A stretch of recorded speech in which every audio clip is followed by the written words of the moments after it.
Caribbean Newsline is brought to you by the Barbados Tourism Marketing Inc.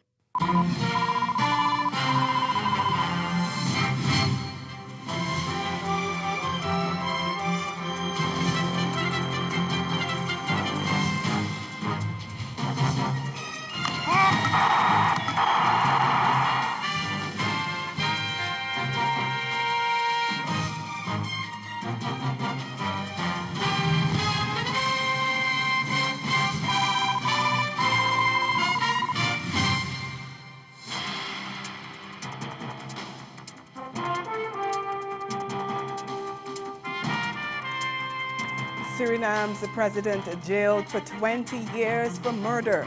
Our top story in Caribbean Newsline for Friday, November 29th. From the CMC News Center in Bridgetown, I'm Dawn Paris. Good evening.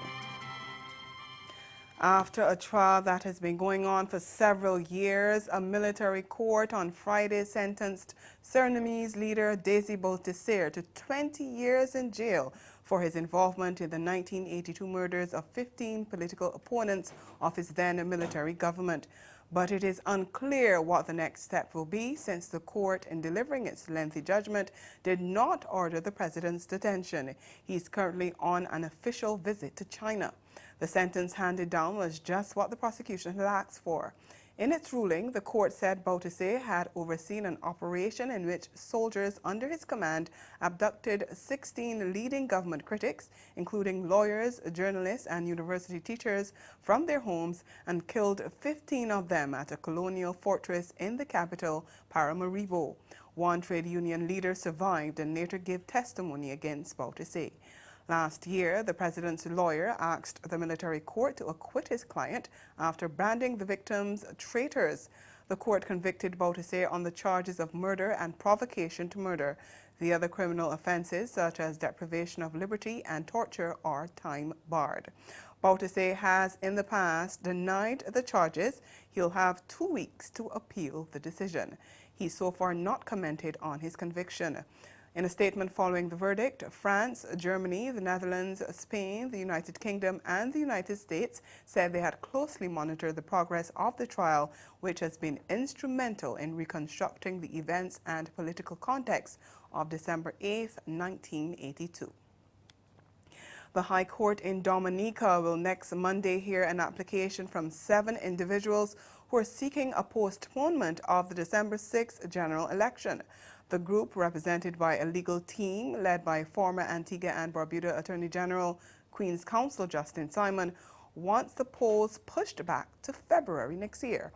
Dominica's President Charles Savarin, the Chief Elections Officer, the Cabinet of Dominica, the Attorney General, and the state-owned DBS Radio have been named as respondents. Cara Shillingford, one of the attorneys representing the 7, says the applicants are asking that a hold be put on the election until several issues are addressed. Okay, it's an application before the court for leave to apply for judicial review of the decision of the president not to adjourn polling day in light of numerous errors and numerous irregularities which we have pointed out in our application. It is also an application for an order that the Electoral Commission and the Chief Election Officer sanitize or clean the register of electors before the next general election so that we can have in Dominica free and fair elections. The applicants have also filed a request for an interim order against DBS Radio, restraining it from discriminating against any political party or candidate in the upcoming election. The applicants have in the past joined the main opposition United Workers' Party in calling for electoral reform, but the Dominica Labour Party administration has accused the opposition of preventing the necessary legislation from being debated in the Parliament. Meanwhile, up to news time, High Court Judge Justice Bernie Stevenson was hearing arguments as to whether she should recuse herself from hearing the matter.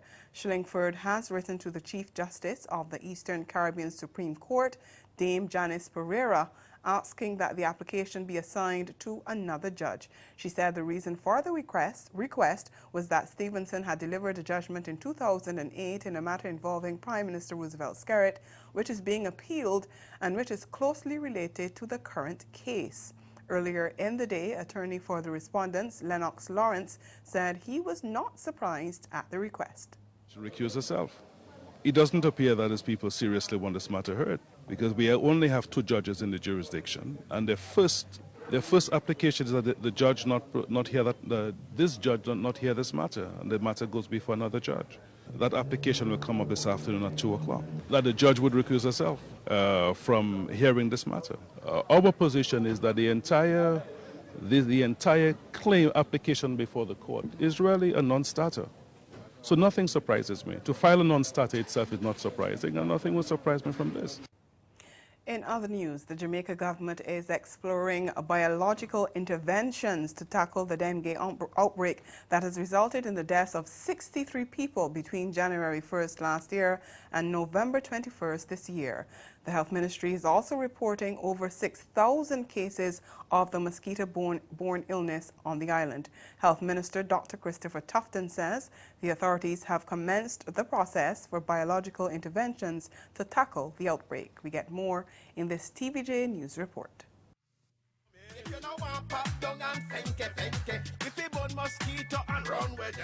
We've seen and heard jingles across radio and TV for people to take action against the mosquito-borne disease dengue. But it seems zappers and pesticides are no match to the Aedes aegypti mosquitoes. So far, 63 Jamaicans, mostly children below 14 years old, have lost their lives to dengue. For 2018-2019, up until the 21st of November, we have seen 63 dengue-related deaths. At a press briefing on Thursday, Chief Medical Officer Dr. Jacqueline Bisesa-McKenzie says the way the disease is attacking patients is alarming. She explained that previously, dengue patients were dying from the disease within 24 hours of being admitted to the emergency room. Now we've seen a slight shift because what we're seeing now is a more severe cases. So we are seeing cases that are admitted for longer periods of time, but the rate of deterioration and the type of manifestations are more serious. And there are also changes to the parishes where the mosquito-borne disease is taking root. And now when we started out in January, we were seeing more cases in terms of per population in St. Catherine, Kingston and St. Catherine, and Kingston and St. Andrew and St. Catherine.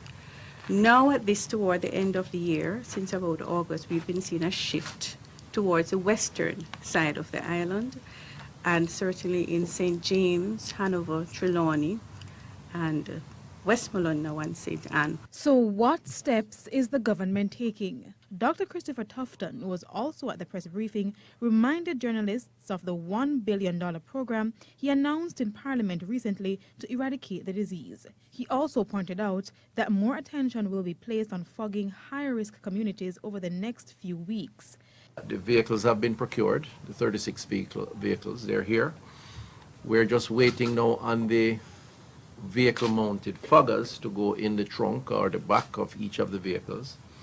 And in another week, I am told, we'll be able to release to the respective parishes. Our latest initiative is that in conjunction with PAHO WHO, we have put together a clinical team that we are going to start having the deliberations once weekly with these experts from countries like Cuba, Brazil, 6 different countries that have seen severe cases, that we're going to be having weekly discussions with these clinicians and our clinicians to see if there's anything that we can do to improve our case management. Still to come, St. Lucia's Prime Minister welcomes the latest IMF report on the island's economy. Stay with us. Hi, I'm Brittany Dixon, and you're watching Finding Fit, the show I pair up one client with 2 trainers. Trainer number 1. Oh my gosh. It's about fitness, comedy. You know, I can do this all day, you know. Drama. In future, we cannot be late. Inspirational stories, and so much more. You are going to love it. You can catch Finding Fit prime time this fall on CaribVision.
Welcome back. St. Lucia's Prime Minister Alan Chastanet says the latest report from the International Monetary Fund is proof that the island is turning a corner.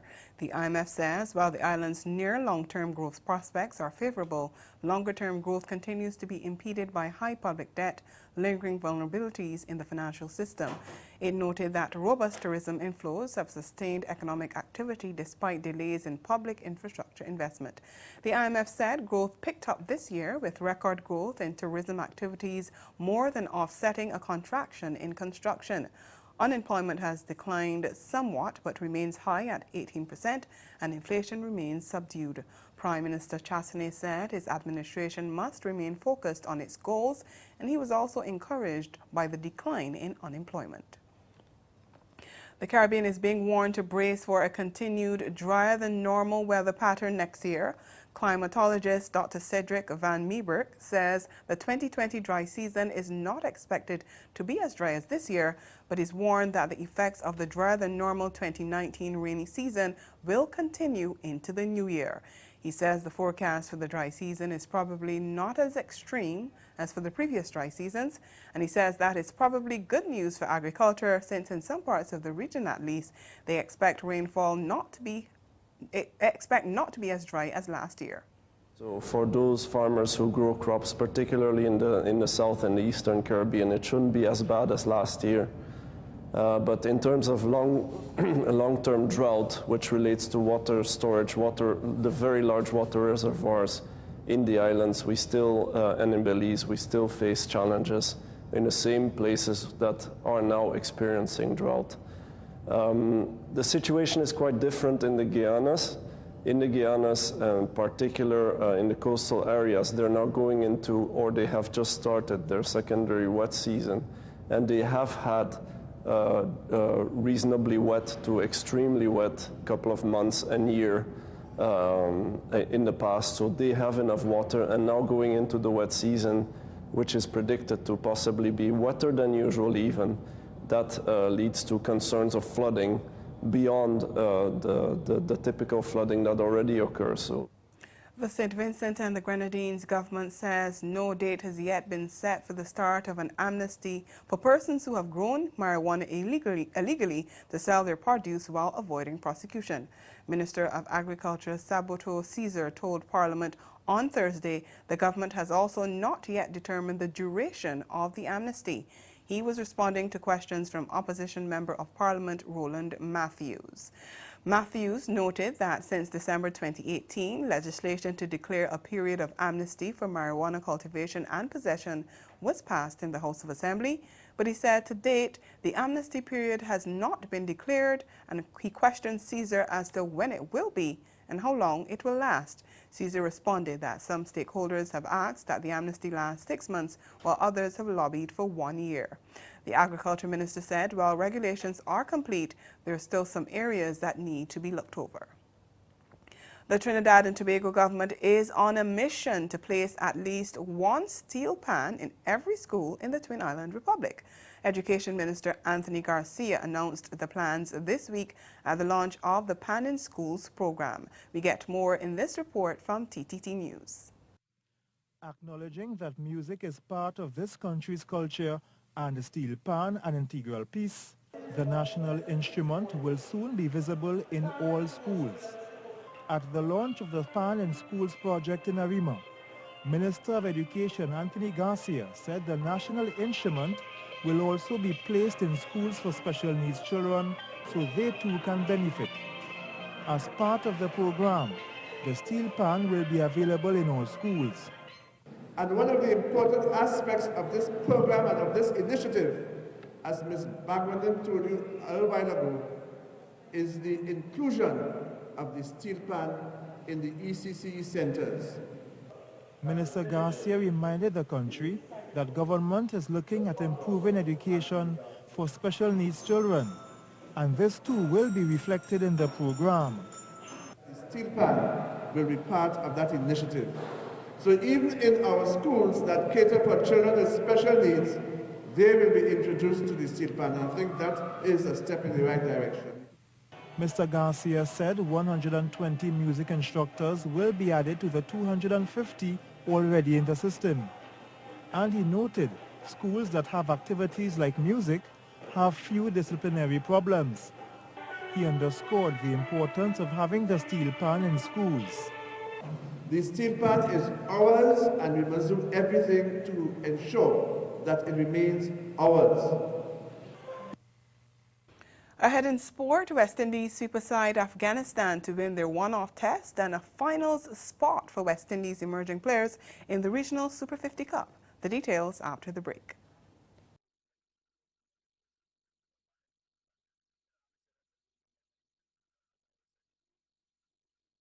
Cause you are pure sunshine, baby, God. When you walk, you are hot up the place, girl. When you walk, you are hot up the place, girl. Cause you are pure sunshine, darling, Lord. When you walk, you are hot up the place, girl. Shine bright and hot up the place, girl. You make my love see grow. Hold me tight and you never let go. Your hands up and you're not go below. You keep me warm when the weather gets cold.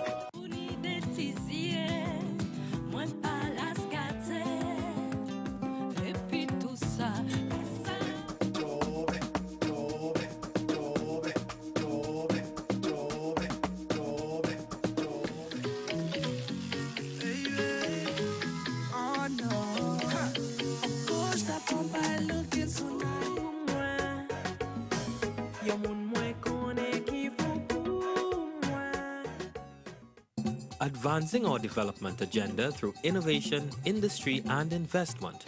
That was the theme for the Tobago Economic and Business Outlook Conference 2019.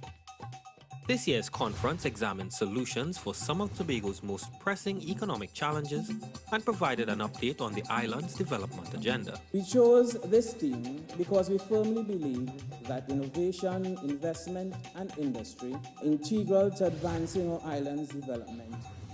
Barbados, it's time for you to experience and be part of the all-new Hennessy Artistry. December 7th, Kensington Oval, making his debut performance in Barbados, Davido. If I tell you, say I love you, oh. Dexter Daps. So have 10 man, me a Phoebe. Massacre. But I've been hungry before. Anthony B. Nobody want to plant it. Taurus Riley. I rather to live under All-Star. And Barbados' best hyper sounds. Edwin Yearwood. And Lead Pipe. Hosted by Major Hype and Peter Coppin. Showtime 9 p.m. General tickets $100 and the all-inclusive Privilege Lounge $350, regular $400. The all-new Hennessy Artistry.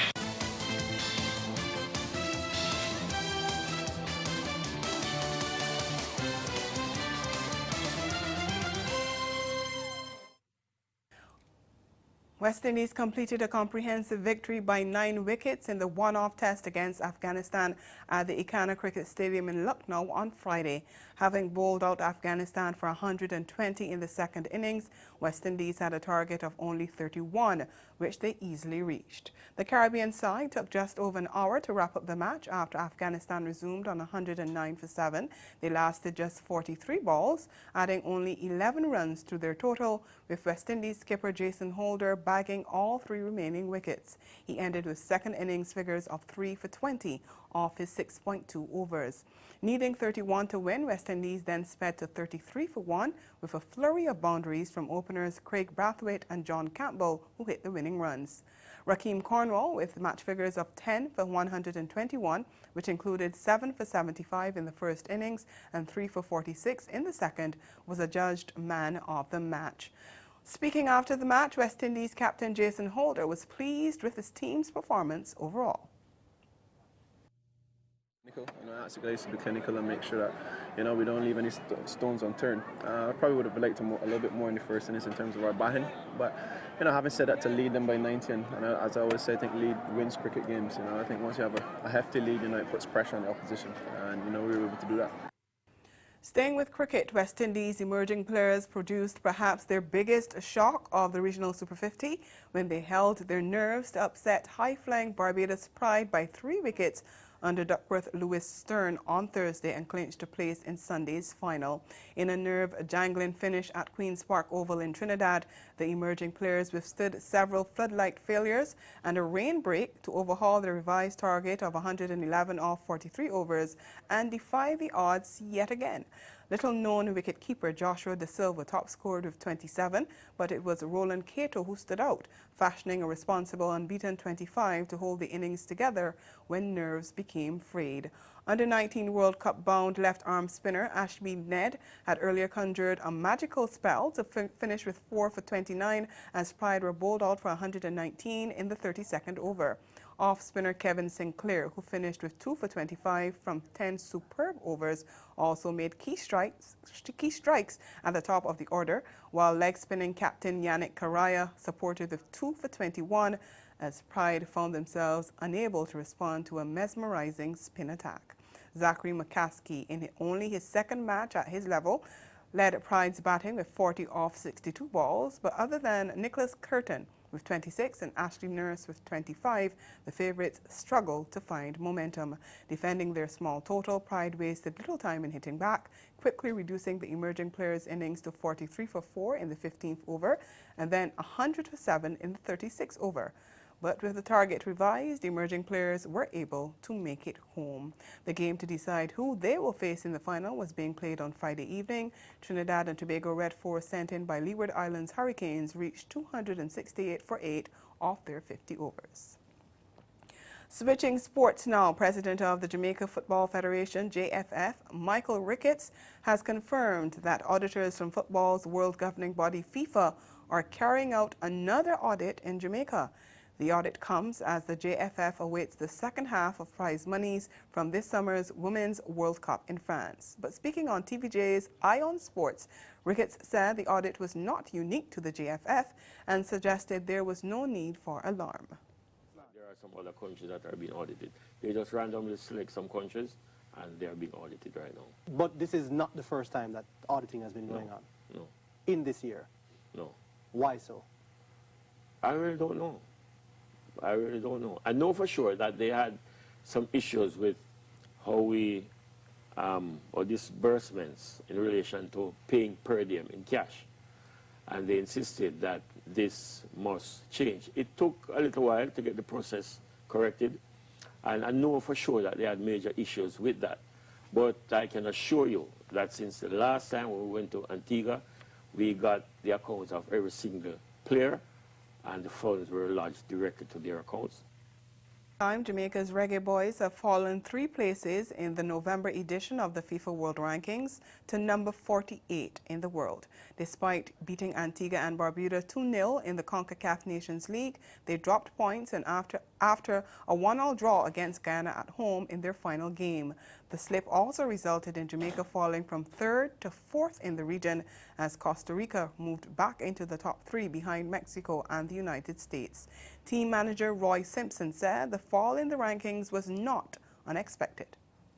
I think we know and understand the concept of the FIFA ranking, and we knew that it will be fluctuating. And our last 2 games before this ranking come out, we weren't as decisive as the previous ones. So I think that affected us too. We drew 1-1, but the result, the number of goals that we scored in that one, will really give us the kind of points that we need to maintain the previous rank in order to move up. Now, Jamaica is still ranked number 1 in the Caribbean. Distasteful and unfounded, that's how Guyana's Director of Sport has described claims by Guyana's boxing boss about government's inability to make funds available for the team's preparations for the upcoming CBC boxing tournament in Trinidad and Tobago. We get the details in this HGP Sport report. In an effort to seek clarity on the Guyana team, the defending champions of the Caribbean Boxing Championship, HGP Sport is finding out that it could very well be a case where the $3 million budget has already been reached to take the entire team to the championship this year. Director of Sport Christopher Jones reiterated to HGP Sport on Wednesday that the Sports Commission was in contact with President of the Guyana Amateur Boxing Association, Steve Ninval, who is fully aware of what's happening regarding the team defending their title. The Guyana Olympic Association, who holds direct responsibilities for amateur boxing, according to Christopher Jones, may have already pitched in with financial support towards the 16 boxers getting to Trinidad. Efforts to contact Guyana Amateur Boxing Association President Steve Ninval proved futile. Steve Ninval served at our ministry as the Deputy Permanent Secretary. Okay. Steve Ninval is aware that between the months of October, November, December, it's the ending of the government's fiscal year. Therefore, funds in every government ministry and agency is dried up. Nobody have monies, right? So he's aware of this. Two, the entire year 2019, every single boxing tournament, event, activity. And that's the sport. We'll be right back. Caribbean Newsline is brought to you by the Barbados Tourism Marketing Inc. As a small business owner, you have to make sure your technology is available and operational at all times. But what happens when your network crashes, your email goes down, or your user systems get a virus? You may try to fix the issue yourself, but you can end up making the problem a lot worse. At Digital Networking Solutions, we're more than just people who try to fix your computers. We monitor, maintain, and support your IT systems so that you can focus on growing your business to its fullest potential. When you sign up for one of our IT support plans, we get familiar with your IT environment beforehand, so we can manage it proactively as if it were our own. Your business deserves the best IT services available to ensure it functions to its maximum efficiency. So give us a try today. Email or call us, and we'll give you a free network assessment to determine whether now is the time for your small business to adopt Digital Networking Solutions for a smoother, more reliable network experience. Let your spirit take to flight. Let your heart run free and wild. Find your soul in Dominica, the nature isle.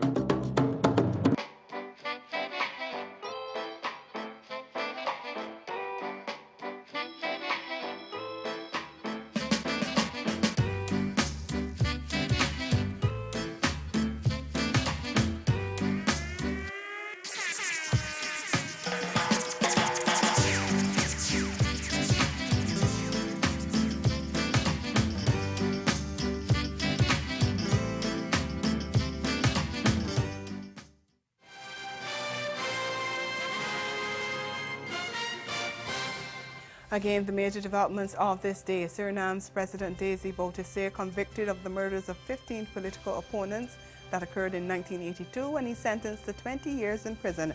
And in sport, West Indies sweep aside Afghanistan to win their one-off test by 9 wickets.